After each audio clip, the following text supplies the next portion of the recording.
What I have come to realize, there is a systematic program going on in this country to disconnect members of this house from the public completely.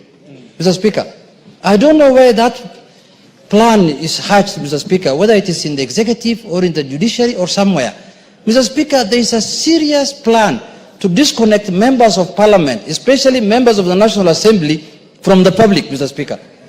Mr. Speaker, people tell you that it is not your work to bring development to the people. If I cannot bring development to my people, what is the constitutional requirement of representation? You represent people so that you can speak on their behalf on the floor of the house to get resources to the public, Mr. Speaker, if I understand it well.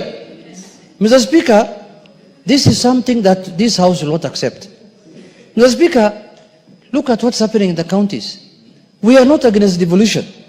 We completely support devolution, Mr. Speaker.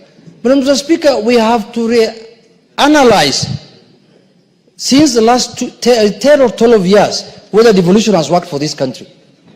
The only things we see in devolution is conferences every year that shows us beans, ndengu, carrots, cucumber, cassavas grown in our areas, Mr. Speaker. Those things have been happening since independence. My grandmother has been growing cassava since Kenya became independent, Mr. Speaker. That's what you are being shown in devolution conferences. There is nothing serious that has happened in terms of devolution since devolution came into place, Mr. Speaker. Truth must be said. We must be truthful to the people, Mr. Speaker. Sure. Look at the amount of money that has been devolved in this country. Trillions of shillings since devolution came into place. Nothing to show for it.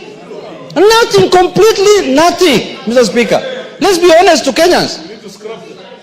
Mr. Speaker, we don't want to describe them as devolved corruption, but people are preoccupied. Mr. Speaker, can we have order here? People are preoccupied with the little money that has been devolved through NGCDF, little money that has been devolved to the constituencies through RMLF, and people don't take note of the billions of shillings that are being devolved every financial year, Mr. Speaker. Counties are getting their money. They are never in arrears. Even if they're in arrears, it's 1 month, 2 months, in the end the money goes down to the ground.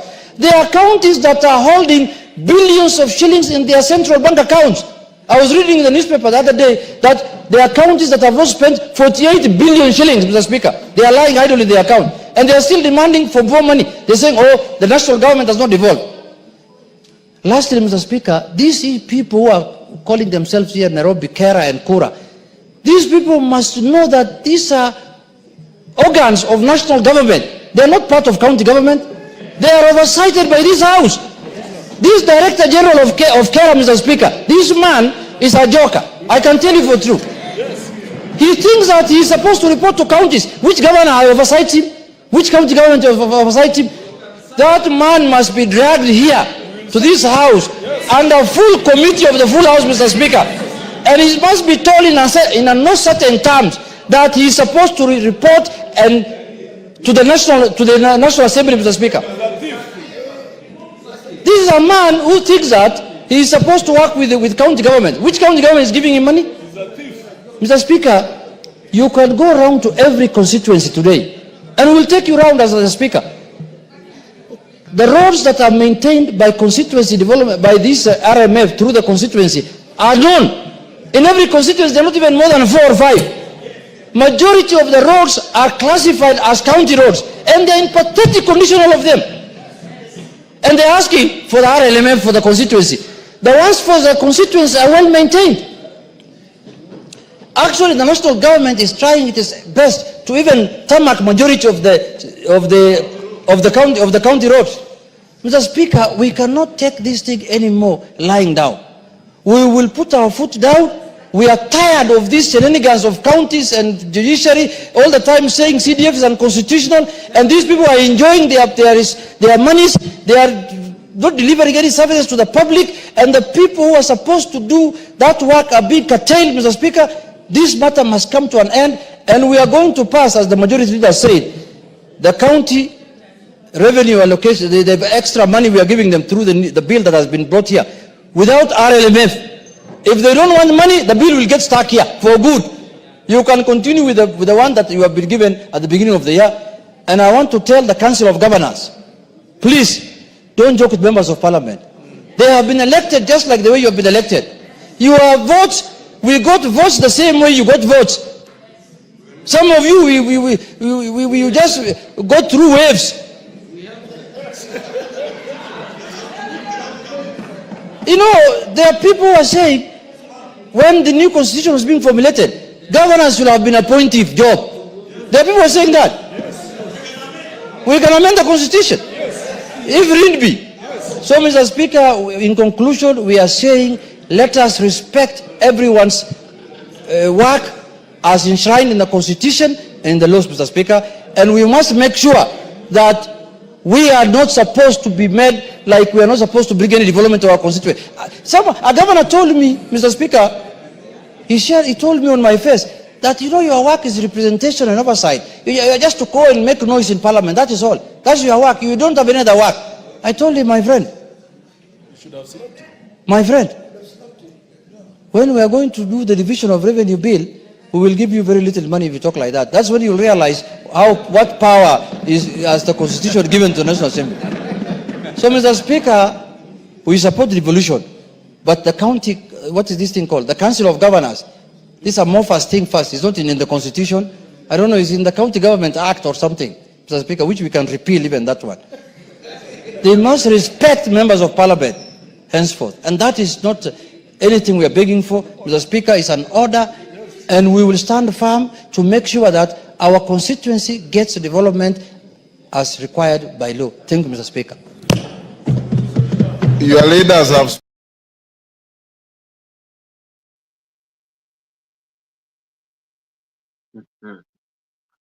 Janet Mohammed when he was speaking, but you know that that is one of the loyal followers of Raila Odinga, and now they are happy Raila joined the government, and they are now in the government. They are trying to say what it takes when it comes to the governance. They said that the broad-based government is the one that will make this country move ahead.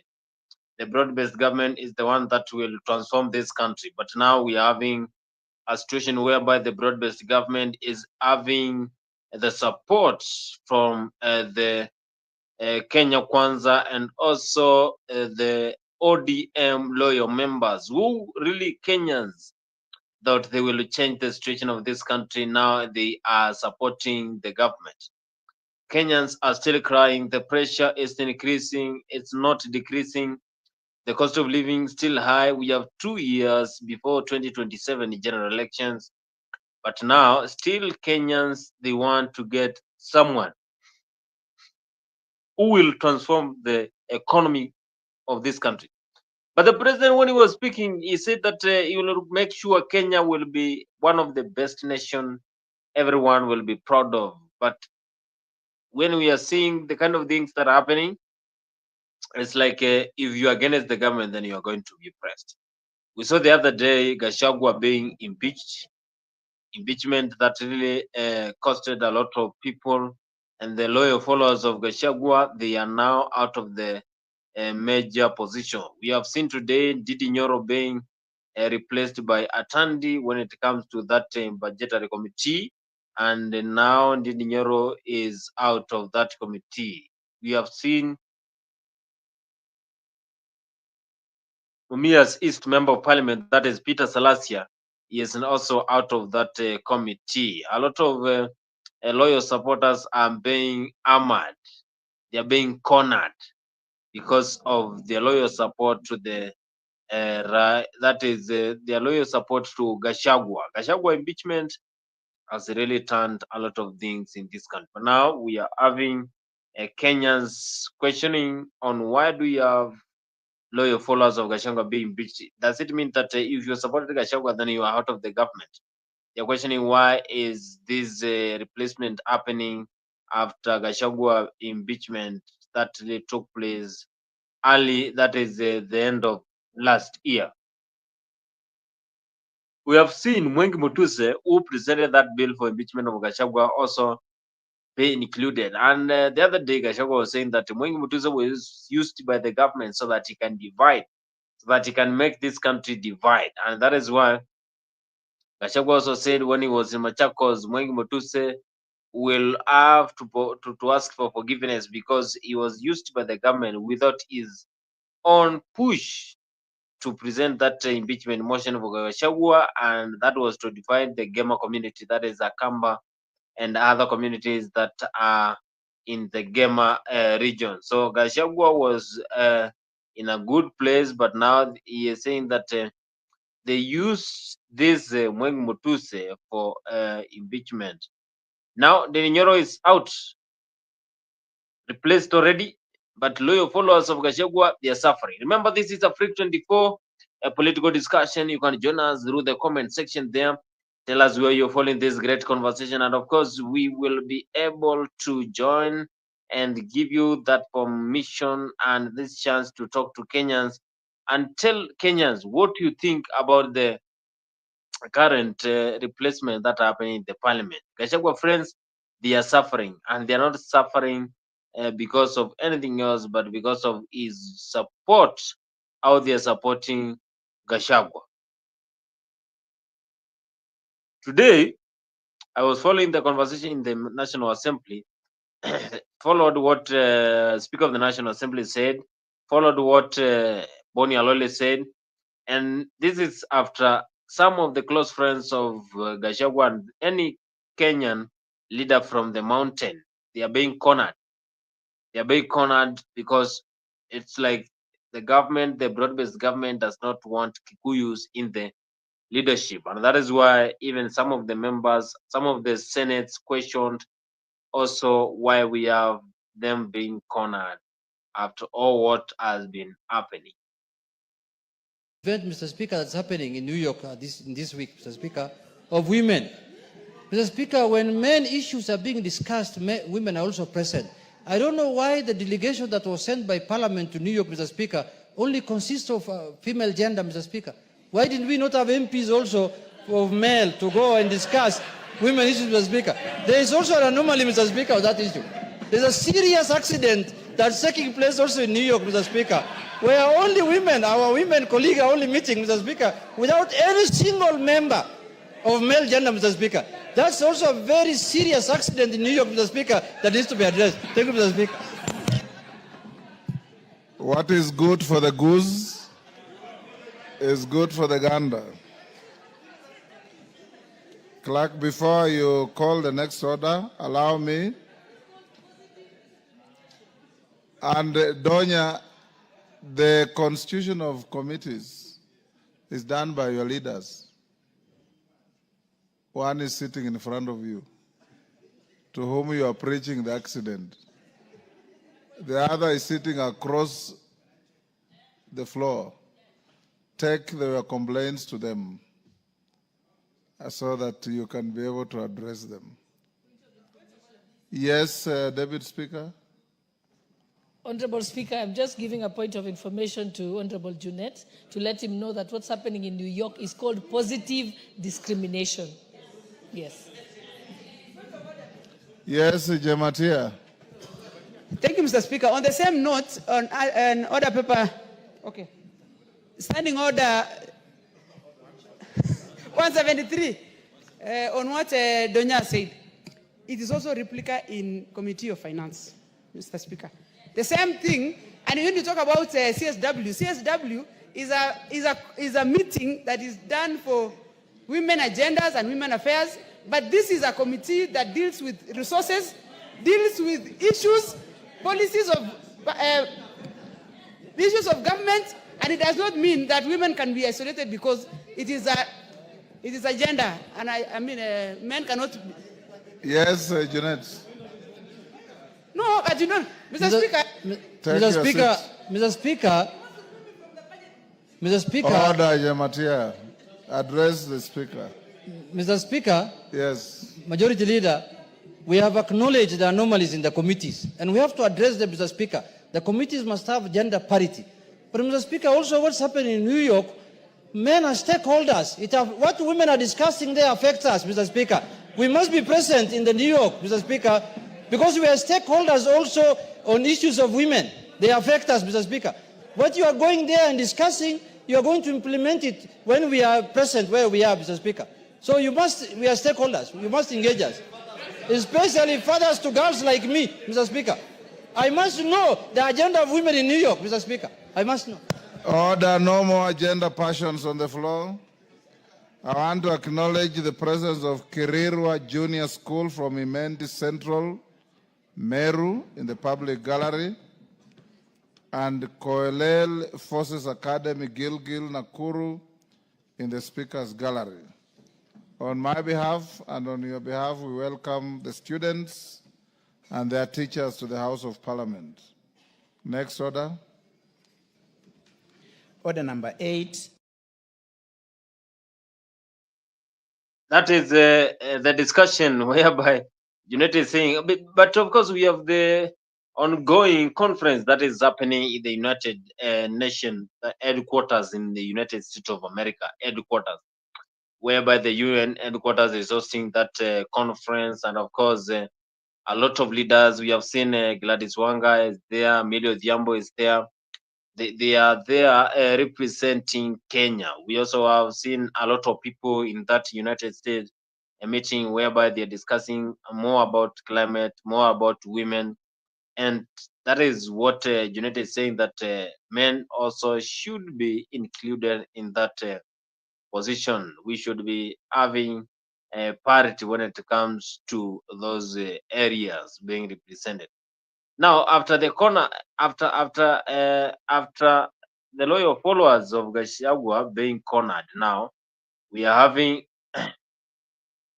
after his followers now being cornered, we are having a lot of people questioning why do you have this kind of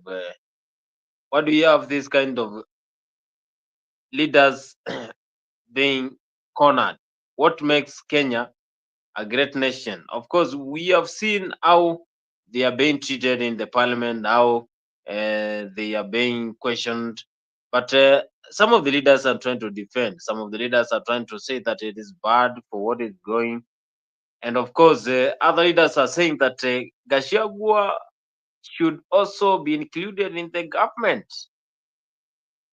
A lot of things are happening. I have Giovanni here. Giovanni, of course, is one of ours here.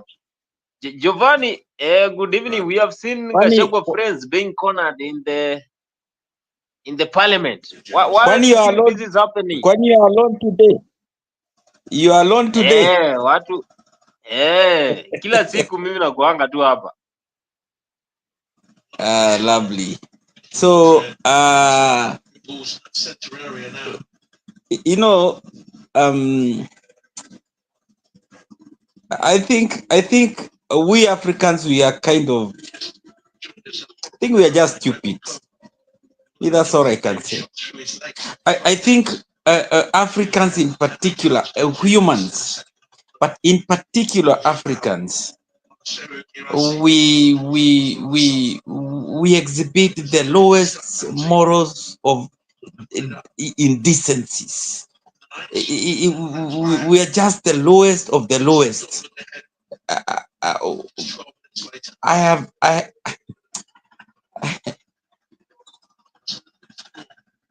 I don't know even what to say.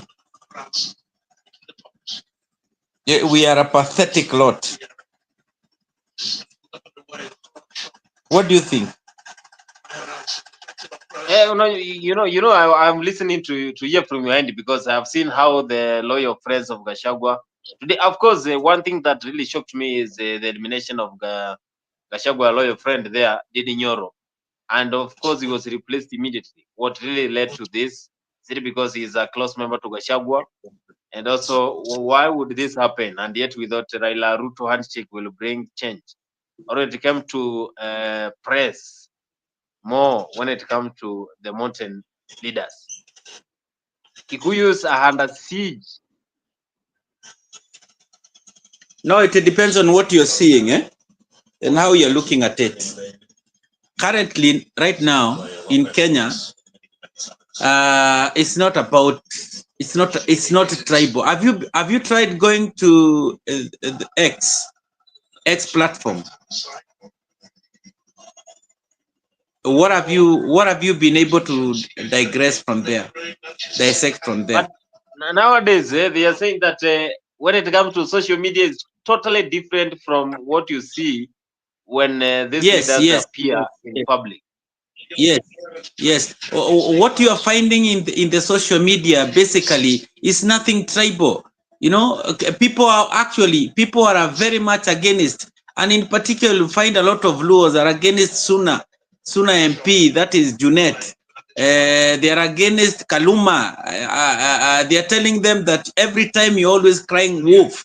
You know, you're always crying wolf. Oh, Kikuyu's that, Kikuyu the other, you know, every time. But you guys are being given a lot of millions. When you look at every budgeting year, and every financial year, you'll find that with every MP, in average, they are being given between 130 million, hello, to Yes, yes, yes. 190 million. You see, 130 million to 190 million within that scope. So, and a constituency, it's how will I put it? It is within a proximity of around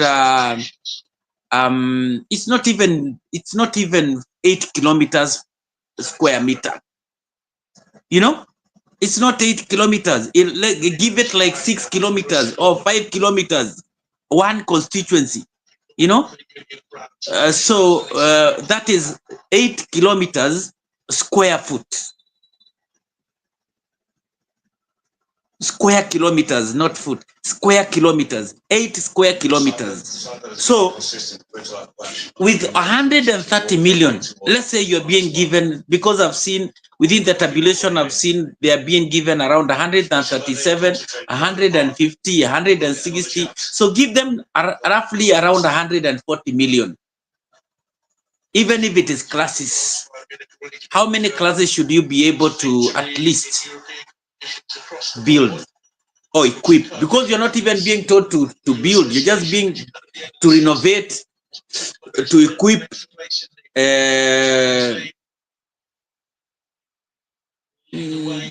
maybe dispensaries. You do some dispensaries here and there, you do some no hospitals, or maybe some mortuaries, you know. Hello. So Yes, yes, when yes. you find yourself, Jeremiah is in the house. Yeah. So Continue. So when you go to the X platform, you'll find every tribe is castigating their own MPs. It's not, this time it's not about Kikuyus, neither is it about Luos, neither is it about the Kenyan populace. Imechanuka, si kama ile kitambo ulikuwa nakuta we are so tribal, the only thing we see is just tribe ABCD, tribe there, tribe the other. I don't know the dynamics of being a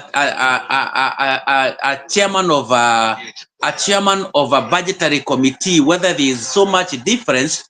What I can say is maybe you may have some perks and privileges, but actually being able to subvert some given allocation or monies to your own allocation to your constituency, I don't think that is possible. Yes. Thank you so much. Of course, that is Giovanni giving his view about what is happening currently in the parliament, and also the mountain being cornered. Jeremiah, we have seen Gachagua friends and allies, of course, being cornered. They are being pressed when it comes to the parliament position. And if you're close to Gachagua or you are not following what the government is doing, now it is right time now you shown that exit door. Do you think this is the right direction that Kenya is taking, and yet they thought that Raila Ruto handshake will help Kenya?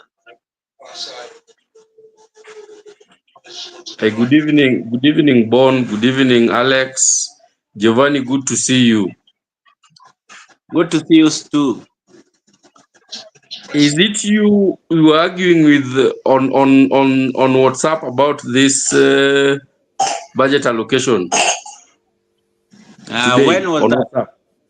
Today. Not today. Not today. Oh, I think it was yesterday. Yesterday or the day oh, before yesterday.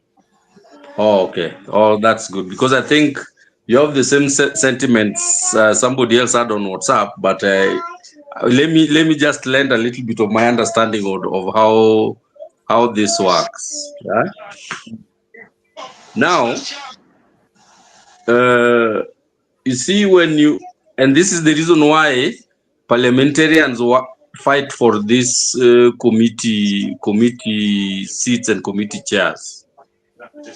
And everything that I'm saying, understand them from the context of these people. Once they get into parliament, they have an unwritten law of collective responsibility, where they sort of, if there is something to eat, regardless of which side you are on, you eat.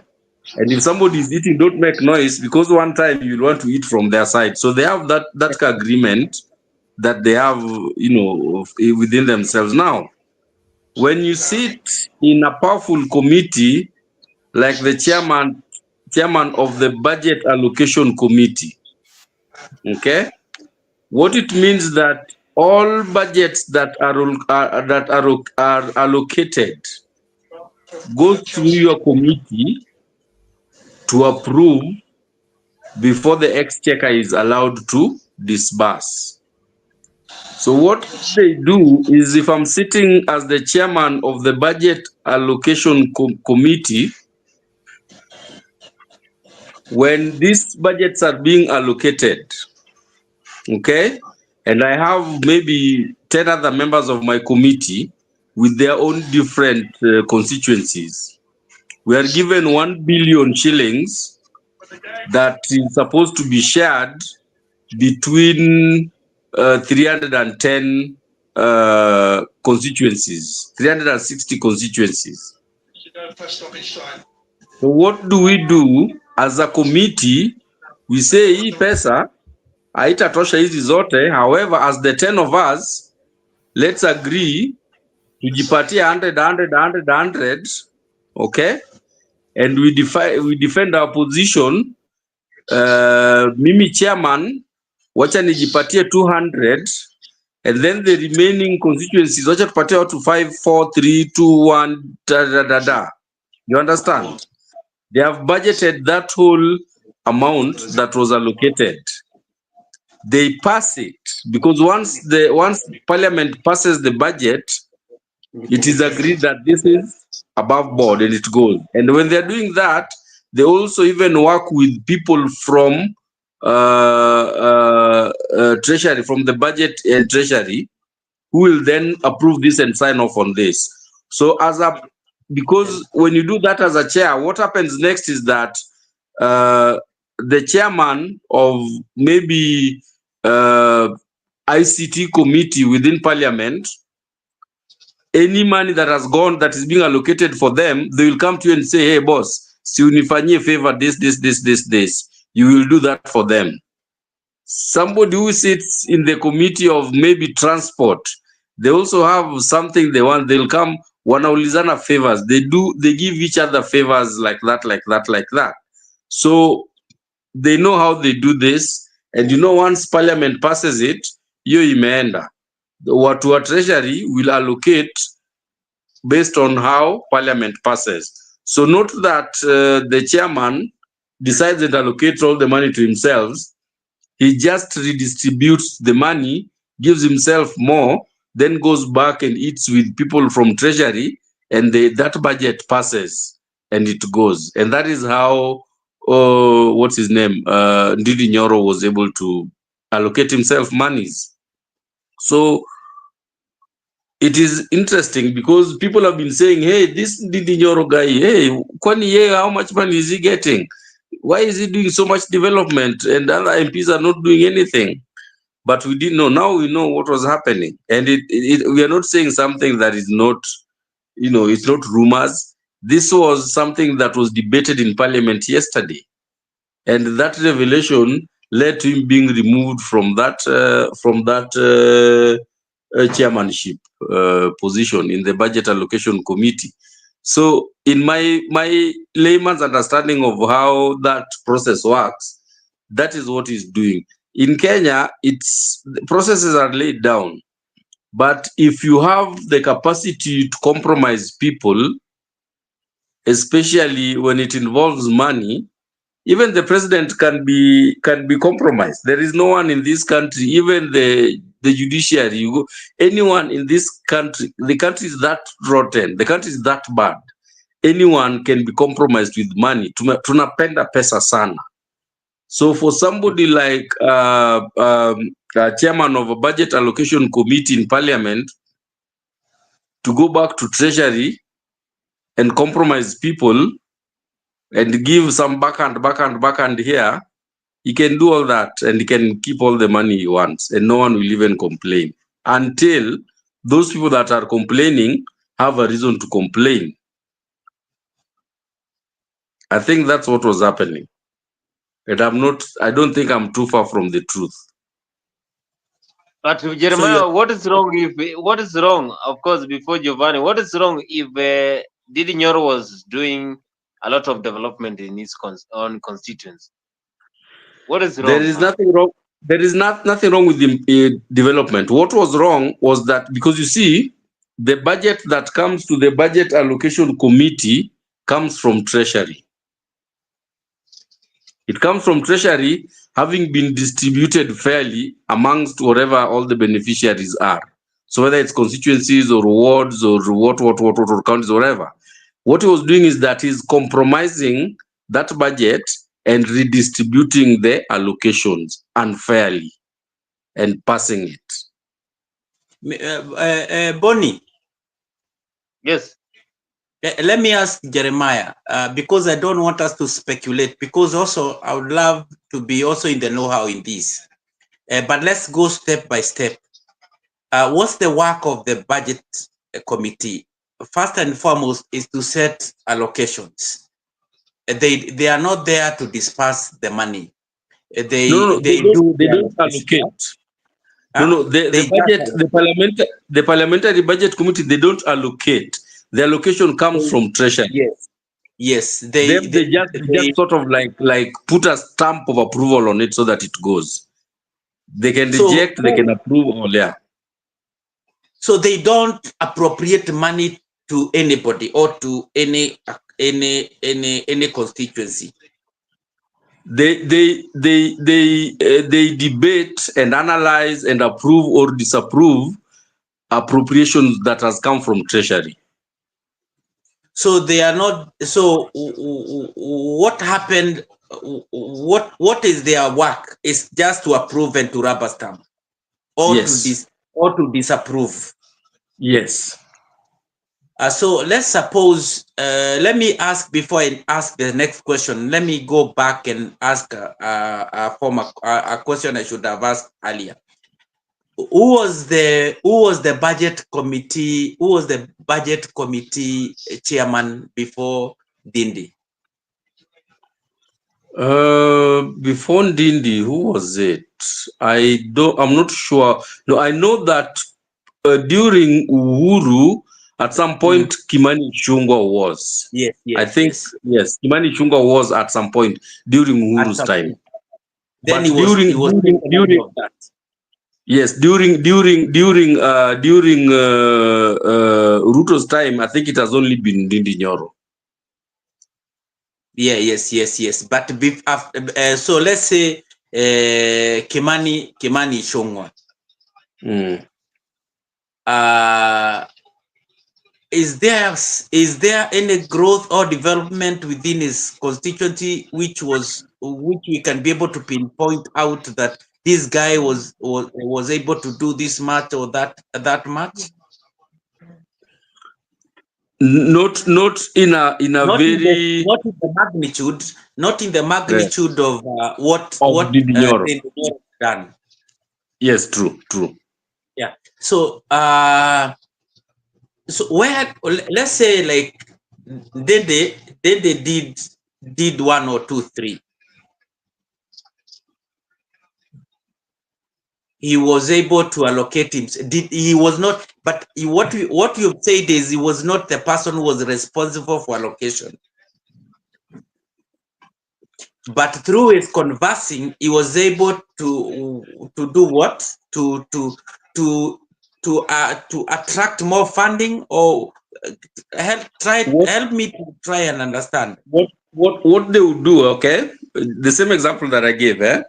So let's say Treasury says we are allocating 10 billion shillings for all 360 constituencies. Yes. Okay. For let's say what for let's say I'm thinking of something that's not in department. Say maybe for famine. Let me say, for example, for drought or famine or something like that. You understand? Okay. So they get this 10 billion. Then they will say, they'll go back and say, and this is where the canvassing happens. They will first reject it as a committee and say, this is not Enough. This is not fair, or this is not enough, or whatever it is, whatever reason they would give as a committee. And remember that whatever opinions they give is almost like the final. So they then, once they give that, they go back to Parliament and say, instead of giving 10 billion to each 10 constituencies, this is what we think should be the right way to distribute this money. Then they redistribute and redistribute that money so that he gets a larger portion, and maybe another MP that is his friend or someone gets a larger portion. Those in his committee get larger portions, and then those are out don't get so much. Then once they do, generally they're sharing the cake amongst themselves as members of the committee. Then as the chairman of the committee, they send this back to Treasury. Now when he's sending it back to Treasury, okay, you see the Treasury person is not being held liable. Why? Because this is coming from Parliament and proposing that instead of doing 10 billion for all these, let's do 10 billion for 1, 2, 3, 4 counties, constituencies, instead of the 360 that you said. And we think this will work. The other ones will probably give in the next allocation. At that point, they send it back. The Treasury guys, once being compromised, and there's their cut in there, they approve this new redistribution and pass it. And that's what the exchequer then goes and draws money to those particular constituencies that they've given. Now, the Treasury guys are safe because they are doing a recommendation from Parliament. So no one can even chase them. Just on a point of order. Yes, on a point of order. There is some images. I don't know how authentic they are. I've been going through my X platform, and I've seen them. They have posted a lot of images in regard to the allocations, and in particular when they compare, let's say like Diwa vis-a-vis Moranga. He is from Kangema. He is from Kiharu. He's a MP for Kiharu.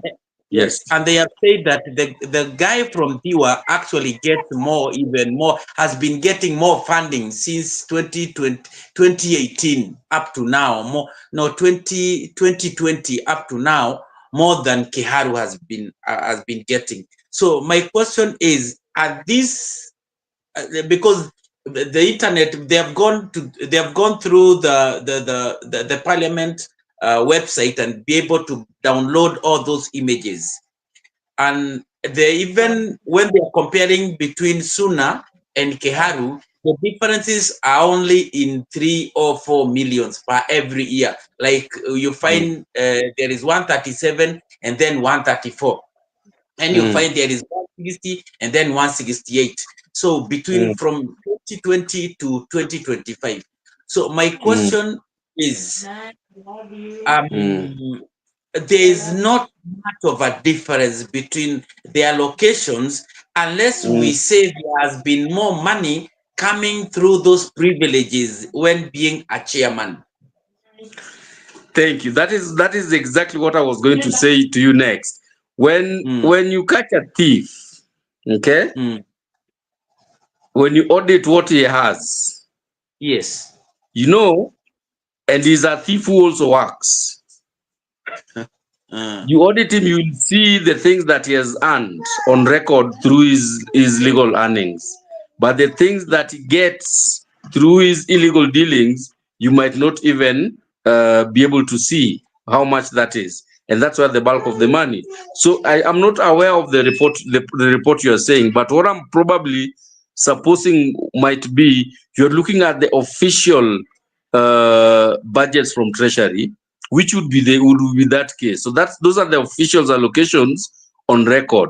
But remember that these extra allocations that we are talking about are not official allocations. These are, fraudulently acquired allocations. That's why they will not appear on the official report. The official report will only show you what was actually initially approved. So I think that could be the case.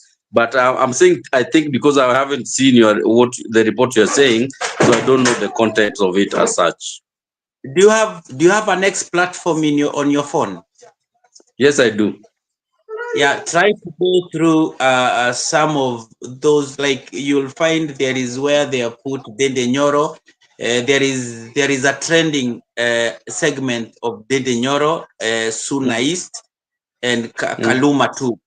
And they have there's X. They are trying. The Kenyans are trying to evaluate between the differences. Yes, there is some differences of 2, 3, 4, 5 million. But even there are others like Thiwa constituency, and I think Homa Bay has been getting more monies than even Kiharu. And what this guy has been doing, we had this discussion with Mzalendo, I think last week, and we were discussing actually. There was Mzalendo, there was Mboro on this on our platform, and we were actually discussing what the MPs from Nyanza keep doing, and what is the difference? Why is Central developing more than Nyanza? And one of the reasons I tried talking to Mzalendo and telling Mzalendo is basically we are more, Kikuyus are demand more. They demand more. We have barazas, we have chief barazas, we have where I come from in our shopping center, every week or after 2 to 3 weeks, we always having barazas, and we always knowing what is needed to be done within our sub constituency. So and then Kikuyus, we do a lot of harambes. Like where I come from, the dispensary, there is a dispensary and a mortuary that was done by a CDF fund. But the high school, there is a high school, a mixed high school within our shopping center, which was done exclusively by Harambe. So and the Karambes, basically we mobilize every Tom, Dick and Harry, and in particular the MPs, the senators, the who is who. That's how most of our development is done within where we come from. Now come back to Kaluma. Because this is what Musalendo was saying. Kaluma basically has not been doing anything of substance. Even there is, I think there is Homa Bay Primary School. There are no windows. Those are things you are really going to find in Central Province, because we like the people that we went through school, our village schools, we usually go back and start redeveloping our places. Like myself, I have some 2 or 3 things I usually go and do. I mobilize Vijana, they do volleyballs, we support them, we buy them uniforms, we buy them balls, those kind of, without necessarily aiming to be an MP or an MCA. So as a people, the Kikuyus usually go back.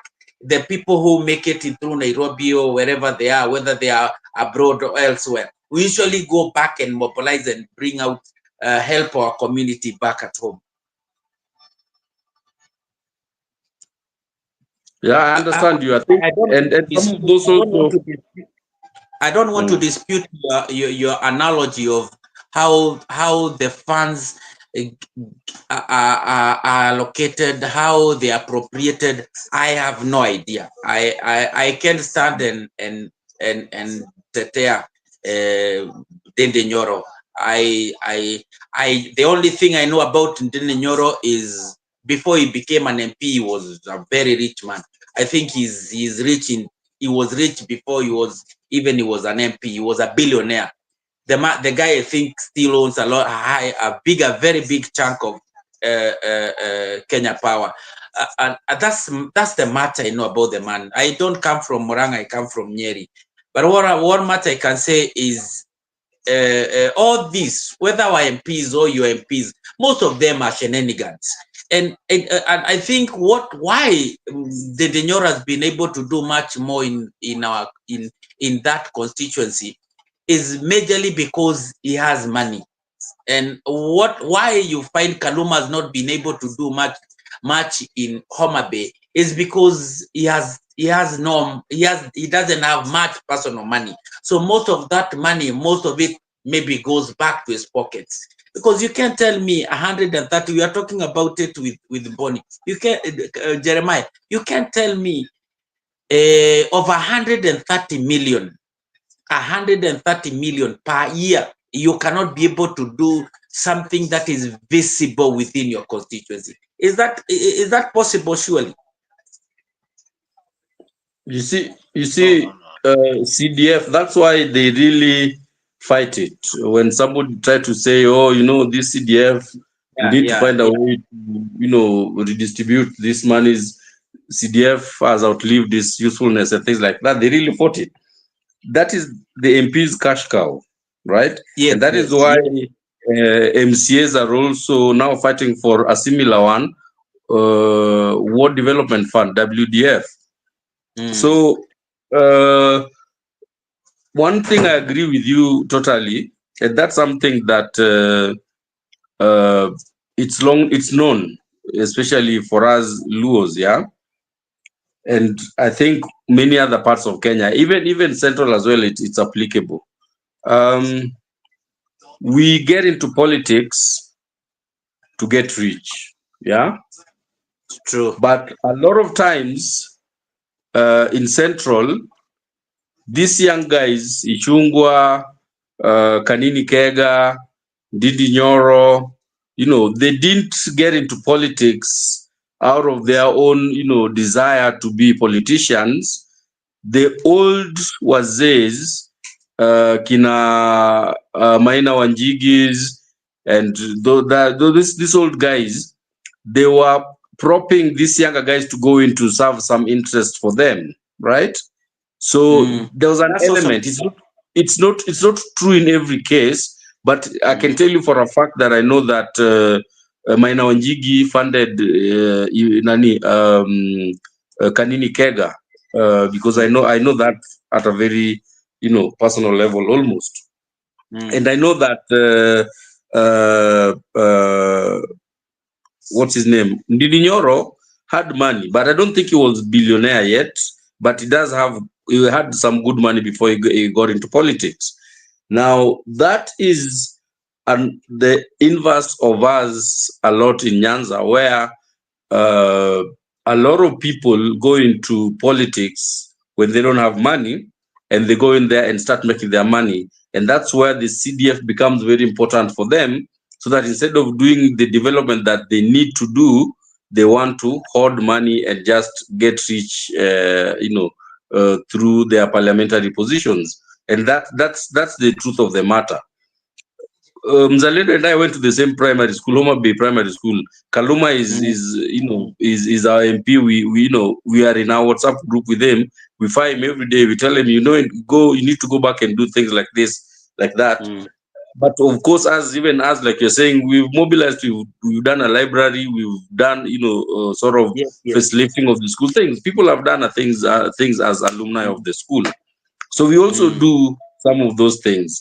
But the biggest difference between, and I'm limiting this to Ndindi Nyoro, all right, and even other MPs from Central is the role and the function that it played in the budgetary allocation committee in Parliament, and for other MPs to bring it up as a debate and the speaker to allow the debate to go on means that there was some good truth to it. Okay, so whether he was getting this money but not using it for his own benefit, using it for the benefit of the constituency, that's a different story. But the truth of the matter is that he sort of, there are ways in which he was diverting allocations, skewing allocations to favor him one way or another. If he did development for his people with that money, all kudos unto him. If he kept some of the money or all of the money for himself, then it would be a different story.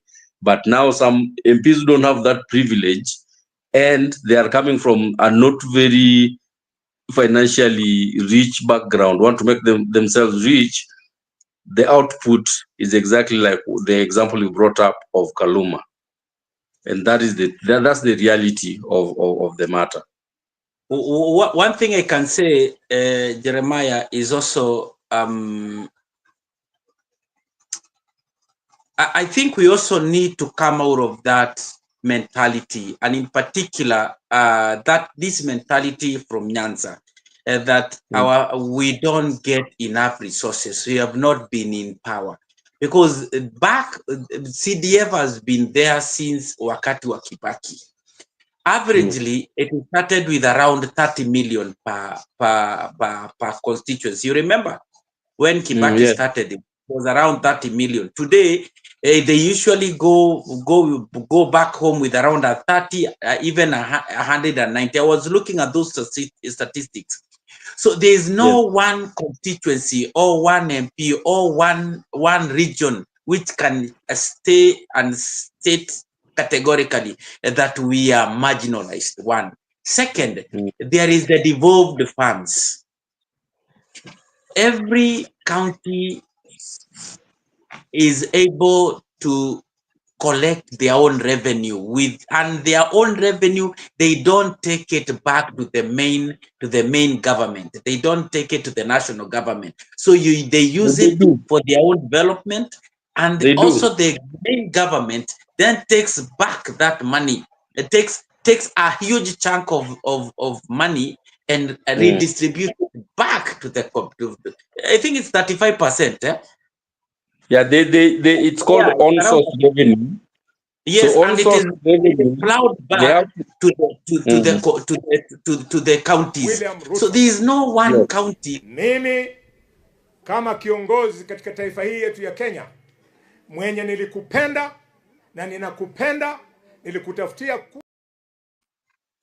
There is no one person who can say that actually they are marginalized. We can say yes, there is, because before Kibaki happened, every county kutoka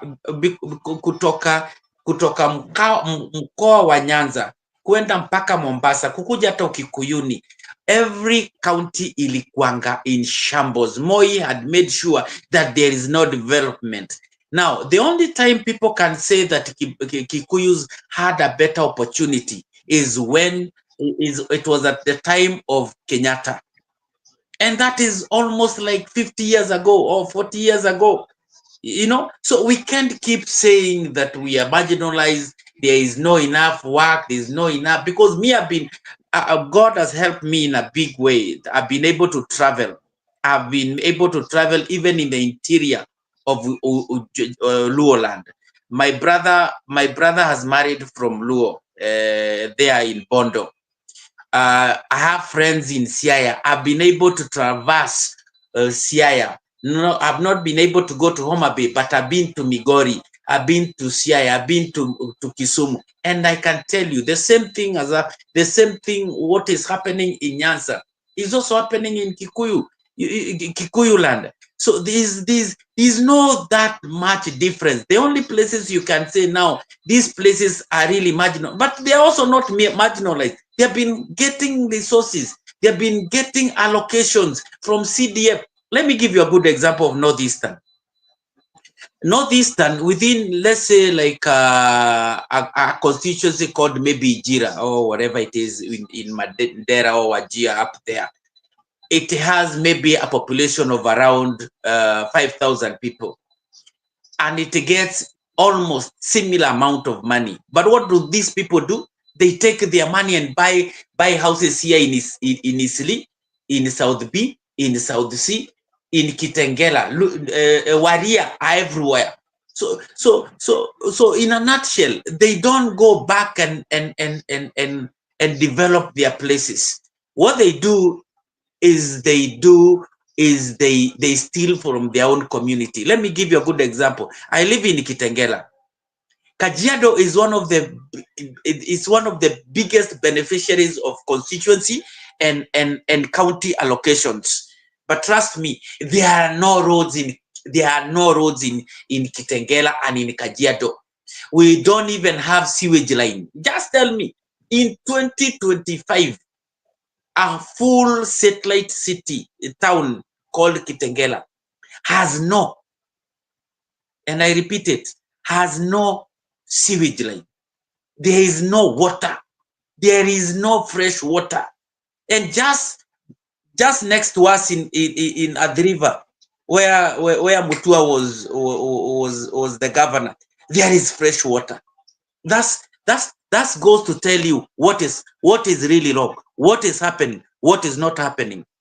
Is it a problem with our mentality?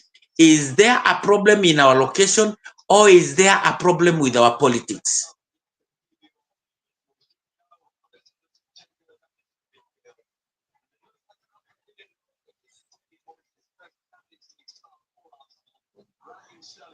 Yes, that is a question, of course. The problem is our mentality. If I can be asked what is wrong, then that is mentality.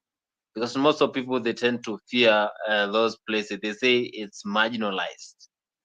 You go to Wajir, you go to Mandera, they say that is far from the capital city. So they try to locate near the city. But that is the country. Alex, karibu sana, utuambie pia maoni yako kuhusu Ndidi Nyoro kuwa replaced pale kwa mbunge.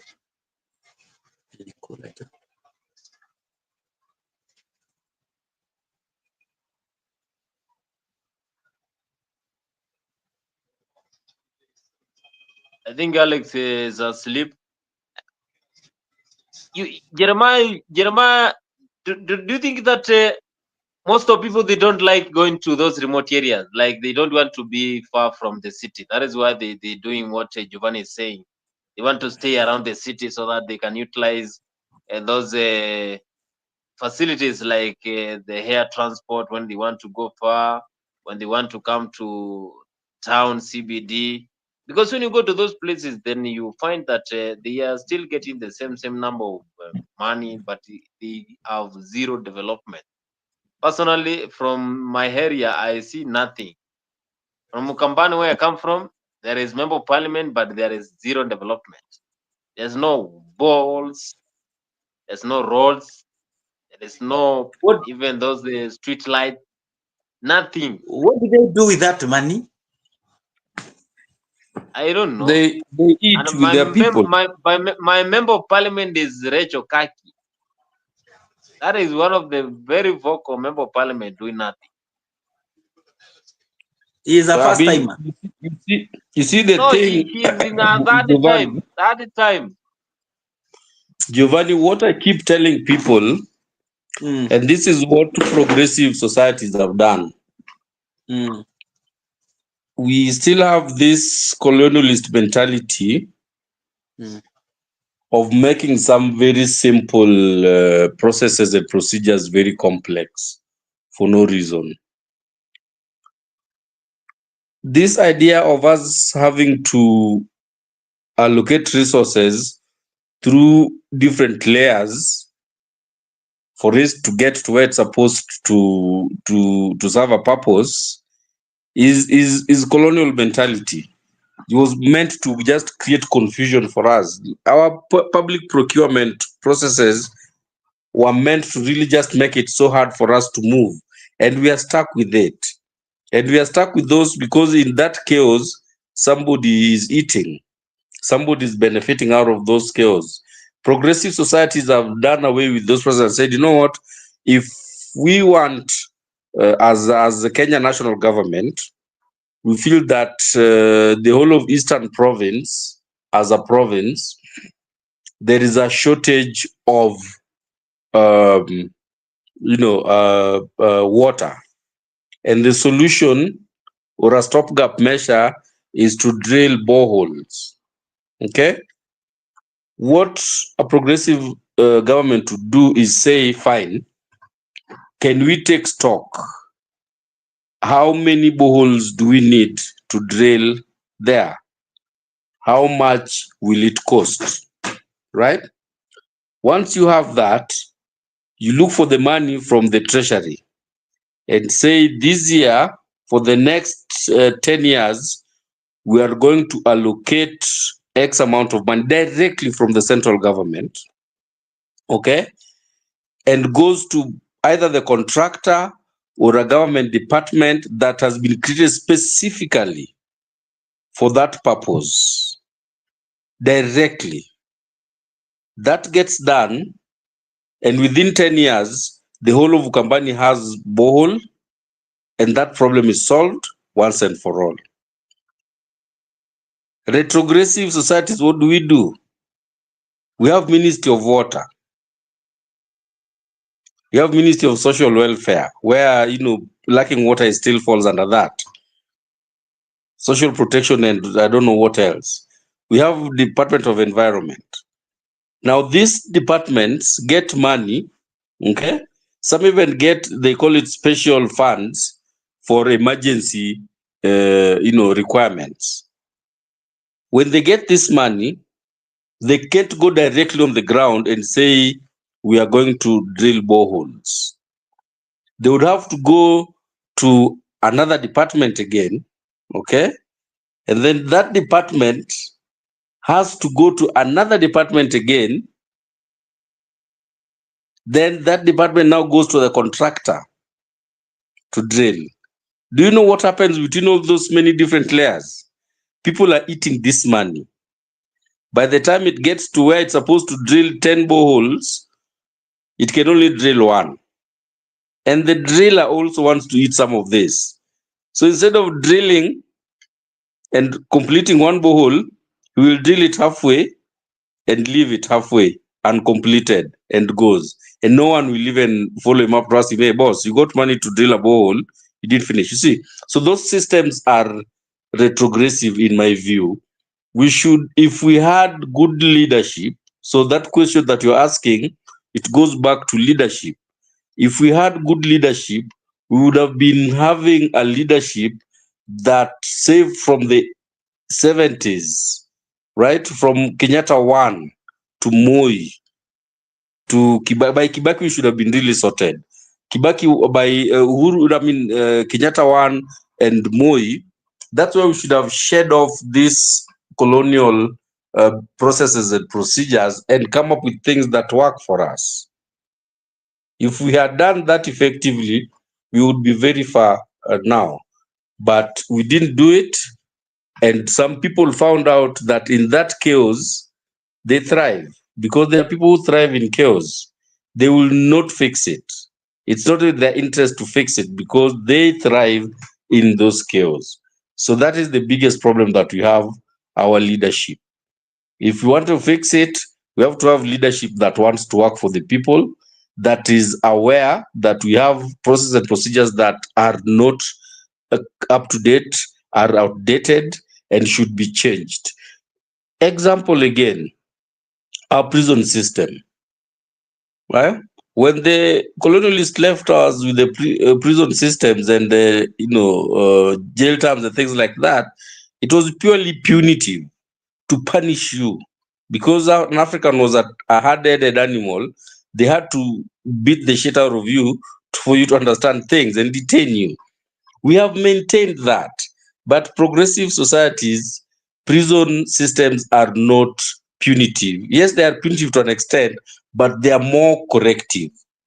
so that you stay there. When you come out, you are rehabilitated and you are able to. What are we doing? We are still punishing people and detaining them for many minutes and destroying their lives. By the time they are coming out, there's nothing else they can do. There's nothing left of their lives. Yeah. So there's so many things that we should have fixed, and I think the fixed thing should have happened Kenyatta 1, Moi. Right now it's too late because what washajua in that chaos they thrive. So they are not even interested in fixing. So leadership is our problem, if you ask me.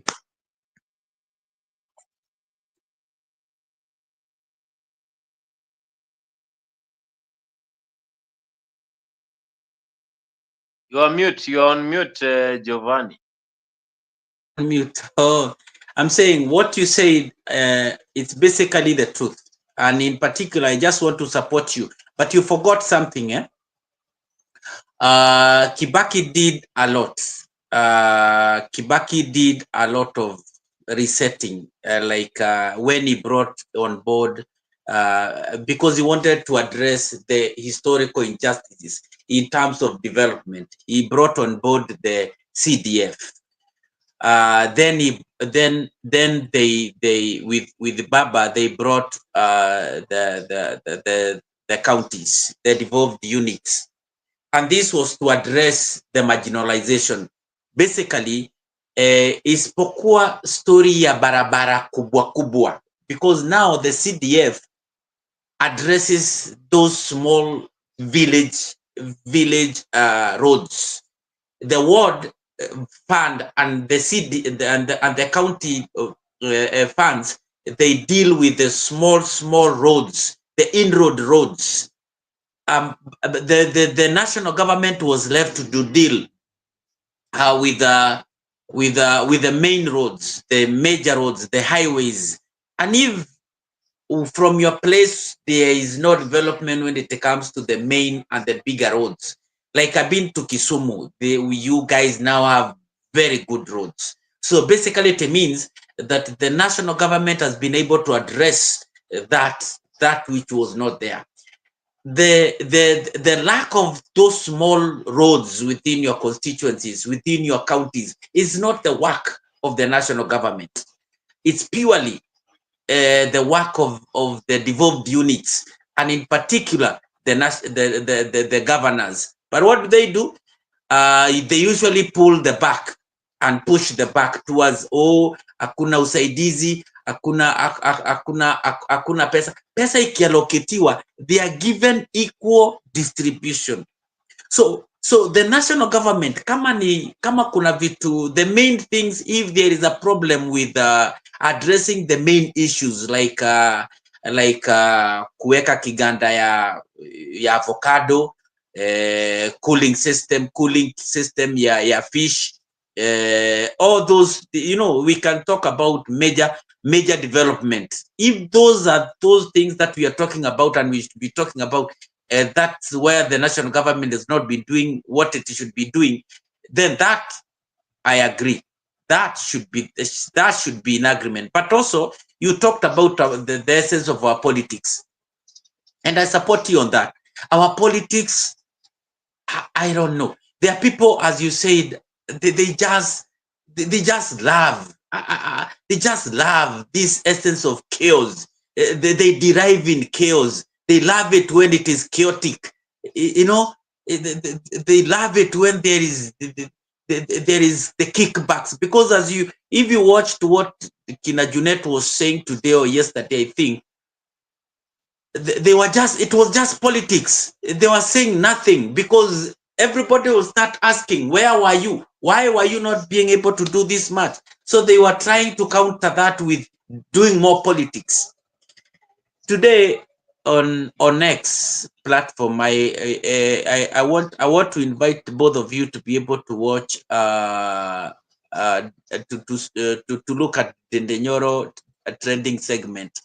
If there is a place that he has come up and try to become like a teacher and try to explain why he was able to do much more than the rest. Hello, Jeremiah. Yes, I can hear you.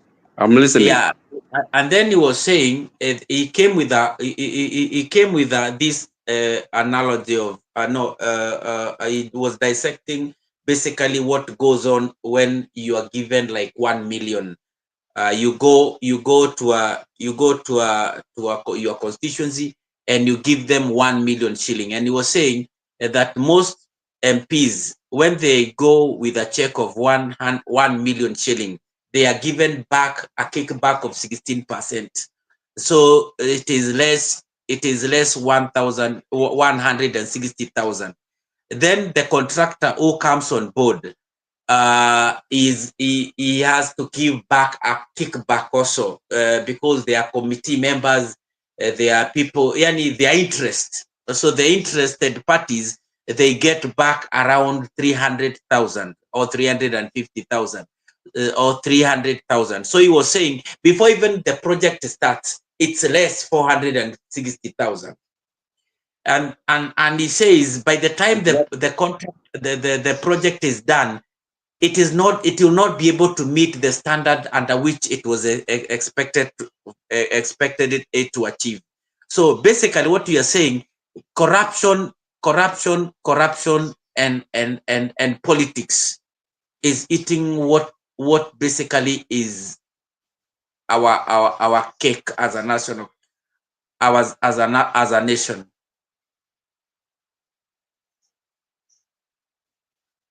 So what need to be done so that you can stop this corruption? Because it has been so rampant in our country. Starting from the top. No, we need to start from me and you. We lack, as a nation, we lack ethos.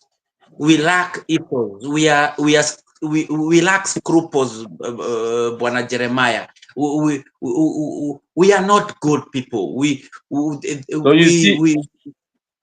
Because why I'm saying Jeremiah, the MPs, if we take Babu Owino out of the equation today, or we take Dendenyoro out of the equation today, even Kaluma, today is Kaluma. If you choose tomorrow not to elect Kaluma and we choose to elect Jeremiah, Jeremiah will turn out to be even worse than Kaluma. So it is not about the people that are elected, it's the people that elect them. And they are always coming from a pool of people. And the pool of people is us as a nation.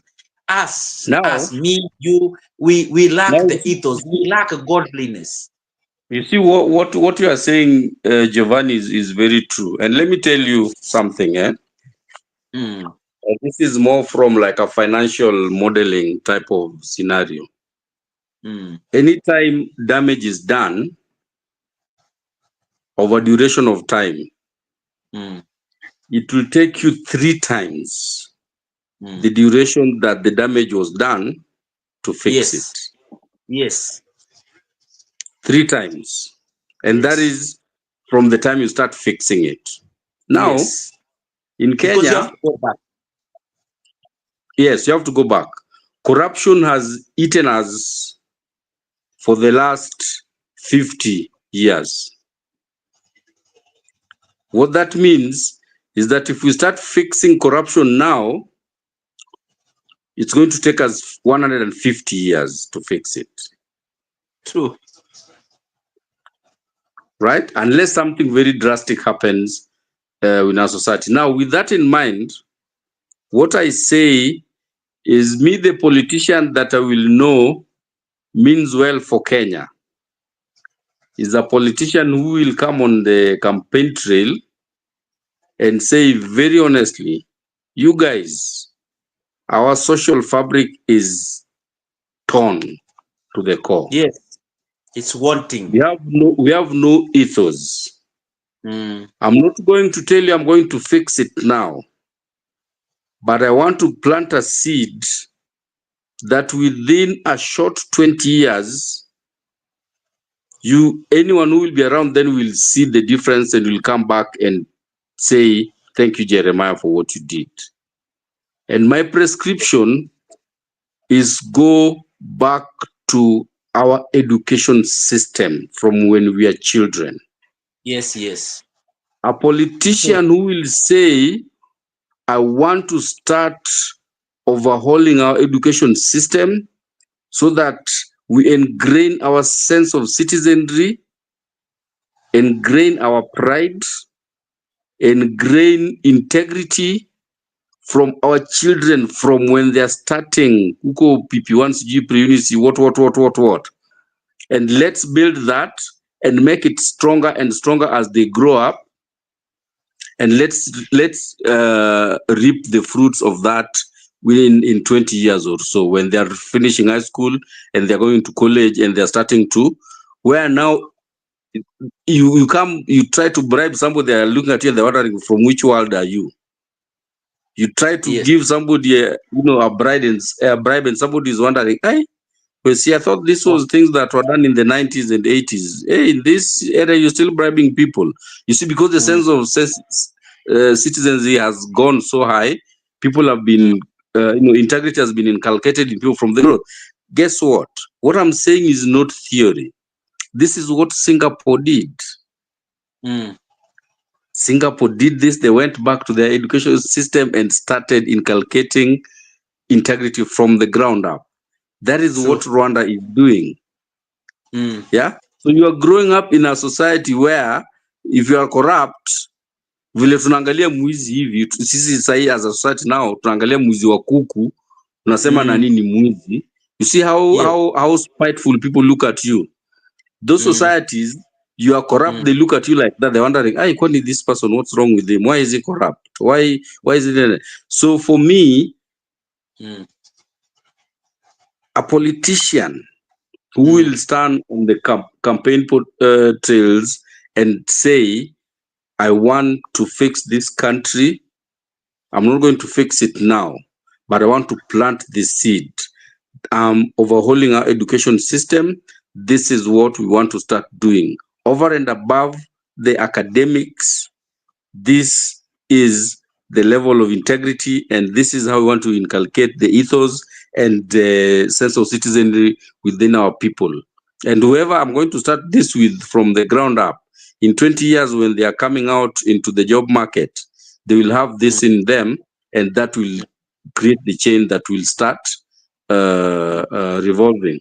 If we don't do that now, Giovanni, let me tell you, you might be very, very, very, very, very, very, very good, and you are not thinking of corruption, and you are somebody who wants to do everything by the book.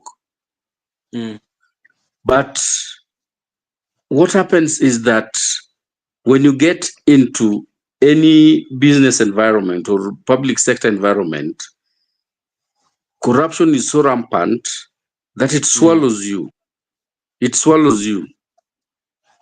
Either you agree to get swallowed or you walk away. And that's why you see people walk away from good jobs and saying, hey, man, this is too much, walk away. If, for example, Giovanni, your son just finished high school, now I would say college, ameanza kazi.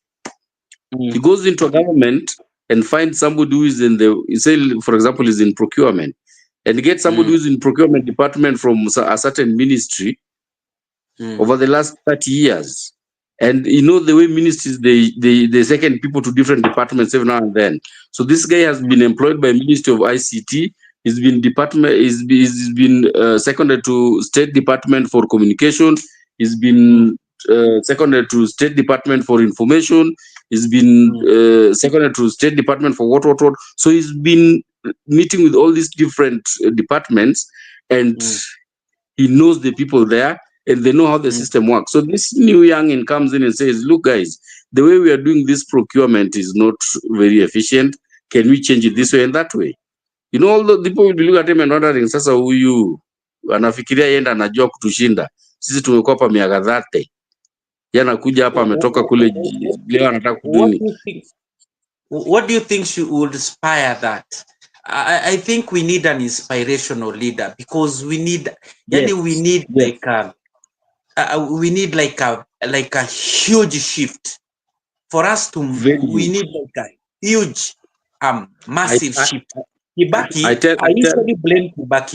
usually blame Kibaki because in 2002 we could have had that. We could have had a nation, but Kibaki Yes, Kibaki. But it was, Okay, I don't know whether yes, it was Kibaki or Raila's did a lot of politics. I don't know. They went back to the tribal cocoons. But I can say is Kibaki had a chance because I remember back then the way vile tulikuwa tunasimamisha even the police. You couldn't wakichukua hongo. You remember? Michuki came in and brought order. Yes, Matatu sector. angalia kina Michuki. And So I don't know. cleaned up Nairobi River. The water became brown instead of black. Instead of gray, even black is better. So we need an inspirational leader. We need a selfish-driven leader. But now I think that kind of leader can only come when he is not been growing within Kenya. Because even when I look at around our society, even the people being offered, Baba cannot be the inspirational leader that we are looking for. Gachagua cannot be the inspirational leader that we are looking for. Because we need someone who is totally out of the system. Now, Omtata, I don't think he has what it needs, because in as much as also he is straight in his dealings, but also we need someone who is able to pull people around and motivate them, mobilize them towards a given goal. I watched Matiangi when you remember wakatule hawa watu wa bodaboda walikuwa misbehave. Hello?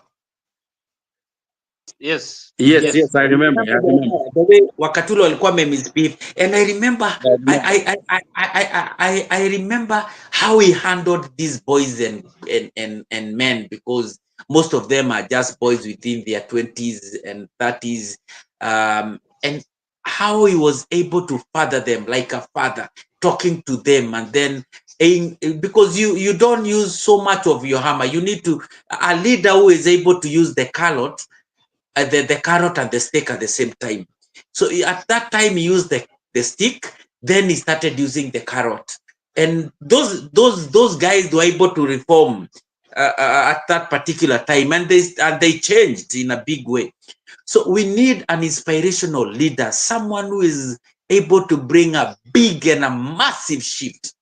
I don't know whether in our ranks, for those people who are garnering to be president, I don't know whether we None have. Of them qualified. None of them qualified. Do we have any? I don't. Maybe they are hidden somewhere. They might come. But this is what I tell people. Just like you said, that type of leader cannot get into leadership by the ballot. Okay. Yes. Because the way the construct of our political system is so that by the time you are vying for president and actually even getting to win, you will get compromised so much along the way. Yes. And those who get you there are the people who will start messing up your system. So whoever can do the things you're saying has to be somebody who owes no one nothing. Yes. And this, in my view, is somebody who can either come in by the bullet or maybe in the case where the president, exits the stage through natural causes, and this vice takes over, and is a vice who has that mentality to change Kenya, and he tells everyone around him, if you think this government owes you anything, yes, please look for former late president, whom you signed a deal with. Me, I'm not going to honor that. I'm fixing this thing once and for all. So wewe, if you want to come to me because you think uliweka nani kwa kiti, nani hayuko, ni mimi nimekaa hapa. So like let's go forward. Remember Badi? Yes. But this guy who took over Nairobi, you remember how much he was able to do? He had no affiliation. Yes, but you see, he's military. Exactly, and that's what I'm saying. Yes. So yeah, so that is, for me, that's the only way we can get that inspirational leader we are talking about. He cannot come in by the ballot. That I can guarantee you. Military is dangerous. You But that's know, what you guys, you have to fight fast and die fast before. well, yeah. Those guys You see, of Senegal. they say if you want, something nice, be prepared for a period of you have to go through some period of pain. Yes, inaambiangwa amani haiji ila kwa ncha ya upanga. Yes, exactly. So anyway, I think Bon, I've seen your message. Yes, I don't know the problem with my network today, but I'm fixing it. It's okay. Giovanni, it's great catching up. Wacha tulalale kesho. Nataka kufanya kazi overnight kidogo. And then location uke bwana. Tutafute hii unga. Bwana Jeremiah, nitakutafuta tu wewe. Aya, usiku manani. Mulale unono. We'll talk. Aya. Thank you so much, Giovanni, namba yako niko nayo, nitakuwa nakuwekea hiyo link hapo. Haina shida. We give thanks. Yeah, we say thank you so much. Of course, if you have been following this. It was nice. It was nice discussing with Jeremiah. You know, his touch of reality and politics that's how we should be. We should approach our discussion with sobriety and intelligence. Because at the end of the day, it's about us today, but we also have children. And as I told you, like my brother is married to a Luo, and they have 3 children. So basically, they are both Luos and they are Kikuyus. So if our politics keep being messed up, we are messing up their future. We are messing up the future of our children. You know, and that's the reality. It's high time to say, it's high time kusema hii ujinga tunafaa tuweke chini. You know, yani hiyo pumbavu tu chini, because I have a friend of mine who is a Luo, and there's a day he told me the devolution basically was able to help us to see actually not the Kikuyus. It's not the Kikuyus who are corrupt. All Kenyans were corrupt. The only difference was those other Kenyans did not have an opportunity to have money. Now they have money in their counties and they are eating. Wanaikula vizuri kabisa. Wanaikula, wanaibonda. Anajua hata kukula ni afadhali. Wanaibonda. So guys, it is a pleasure having with you. Jeremiah, big up. Thanks, Giovanni. Pleasure meeting you. And then let's look forward to tomorrow or the day after. Thank you, sir. Tomorrow. Yeah. Thank you so much, guys. Of course, Afrique 24 political discussions. We always welcome you here every day, 10 p.m. East African time, so that we can discuss. And today we were discussing about Ndidi Nyoro being cornered over there in the parliament. But it's a decision that was made by the members of parliament. As here is to discuss the impact that Ndidi Nyoro did to our country. Meet here simply, same time, Afrique 24.